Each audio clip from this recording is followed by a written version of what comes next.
كما جرت العادة في السنوات الأخيرة عاد المغرب إلى اعتماد الساعة القانونية انطلاقا من اليوم وإلى غاية متم شهر رمضان.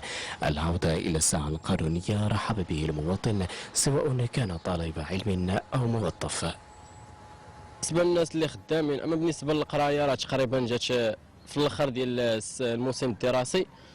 دابا منين بدلوها جات في نهاية الأسبوع، نقدر نقول أن بنادم غيبدا واحد البداية جديدة في هذا الأسبوع ديالو. شحال من واحد ما عرفهاش، وشحال من واحد سولني تيقول لي واش بدلوا الساعة ولا لا، قلت ليه راه بدلوها وداك الشيء. كاين اللي تيقول لك حتى اليوم في الليل عاد غيبدلوها، وهي راه الساعة في الحقيقة مزيانة ارتاحينا بعد اللي حيدوا هاد الساعة هادي.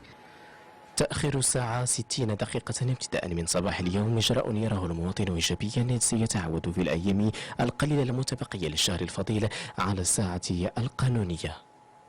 مزيان من نقصها في الشهر رمضان الكريم، لحقاش كيف ما كتعرفوا بانه ما يمكن ليناش نفطروا واحد الساعه متاخره من المساء، وحتى بالنسبه للتراويح كيبقى لنا الوقت فين نمشيو نصليو التراويح ديالنا ونرجعوا ونسحروا.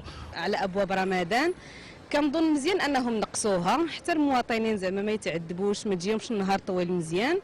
والحمد لله حتى دابا يعني الصيف ويعني ماشي غتشكل مشكل على الناس اللي خدامين ولا شي حاجه.